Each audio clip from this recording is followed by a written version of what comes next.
Hello viewers, আসসালামু আলাইকুম। তোমরা সবাই কেমন আছো কমেন্টে জানিয়ে দিও। আশা করি সবাই ভালো আছো। আজ আমি দেশি রাতা মোরগ রান্না করব, কিভাবে করব সেটা তোমাদের মাঝে শেয়ার করব। তার জন্য যে প্রথমে আমি পেঁয়াজ মরিচ কাঁচামরিচ দিয়ে হলুদ গরম মরিচের গুঁড়ো সব কিছু দিয়ে আর আদা বাটা দিয়ে মশলাটাকে আমি ভালো করে কষিয়ে নিচ্ছি। তো একটু বেশি পরিমাণে দিয়ে আমি মশলাটাকে কষাবো আর পরিমাণ মতো দিয়ে দিলাম তেল। এখন এই যে মশলাটা প্রায় কষানো হয়ে গেছে আর এদিকে মশলার গায়ে থেকে তেল ছেড়ে দিচ্ছে। এখন আমি ভালো করে মশলাটাকে আর একটু কষিয়ে নেব যাতে মশলার গায়ে থেকে যেন হলুদের গন্ধ না আসে। তো এদিকে মশলার গায়ে থেকে তেল ছেড়ে দিয়েছে। আমি এই যে মোরগের মাংসগুলো সবগুলো আমি দিয়ে দিলাম আর এখন আমি মশলার সাথে ভালো করে মিশিয়ে নেব। আর এটা হচ্ছে রাতা মোরগ। দেশে গ্রামের এলাকায় কিন্তু রাতা মোরগ বেশিরভাগ খাওয়া হয়, কারণ মুরগি হচ্ছে ডিম পারে আর রাতা মোরগ হচ্ছে ডিম পারে না, এটা পেটা মোরগ। আর এজন্য এটা বেশিরভাগ মানুষ কিনে খায়। এটা খেতে খুব ভালো লাগে।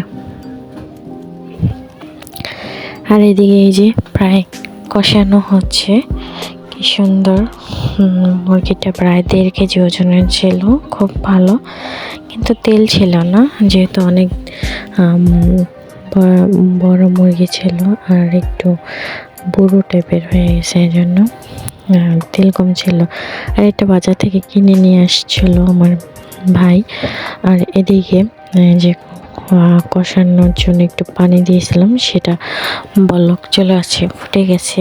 এখন আমি ভালো করে কষিয়ে নেব, যেহেতু দেশি মুরগি প্রায় অনেকক্ষণ কষাতে হবে। ভালো করে না কষালে মুরগিটা কিন্তু সেদ্ধ হবে না আর ভালো লাগবে না। এদিকে আমি একটু নাড়াচাড়া করে দিচ্ছিলাম উল্টিয়ে পাল্টিয়ে। তো এটাকে আবার ঢাকনা দিয়ে ঢেকে দিলাম। ঢাকনাটা হচ্ছে কড়ার মাপের না, একটু ছোটো, ভিতরে পড়ে যায়, এই জন্য চামচের উপরে আমি ঢাকনাটা দিয়ে দিই।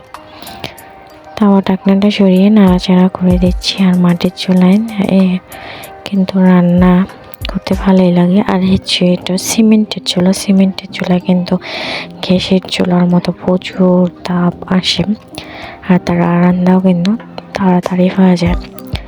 তো এদিকে আমি আমার বাবার বাড়ি আসছি, এখানে বাইরে চুলা বসানো, রান্নাঘরে চুলা রান্না হয় না, বাইরের চুলায় রান্না হয়। এজন্য একটু খোলামেলা আলুর ভেতর রান্না করা হয়। তো শীতের দিন তো এই জন্য বাইরে রান্না করা হয়।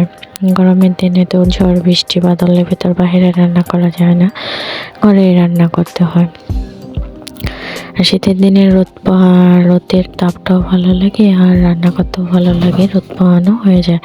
তো এদিকে যে প্রায় কষানো হয়ে গেছে মাংসটা, আর সেদ্ধ প্রায় ভালোই হয়েছে।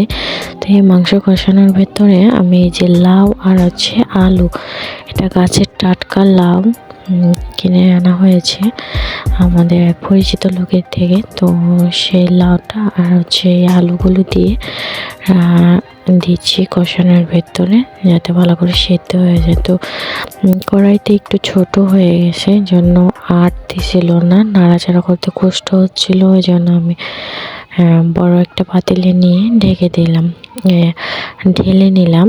তারপরে এই যে নাড়াচাড়া করে নিয়েছি, মশলার সাথে লাউ আলুগুলো মাখিয়ে নিয়েছি। তখন আমি একটু ঢাকনা দিয়ে নাড়াচাড়া করে ঢাকনা দিয়ে ঢেকে দেব, যাতে তাড়াতাড়ি হয়ে যায়। তো ঢাকনা দিয়ে ঢাকা দেওয়ার পরে দেখতেই পাচ্ছ এই যে কি সুন্দর হয়ে আসছিল। এখন আমি যে একটা তরকারি ঝোল দিয়ে দিলাম একটু। আর দেশি মুরগির পাতলা ঝোল কিন্তু খেতে খুব ভালো লাগে।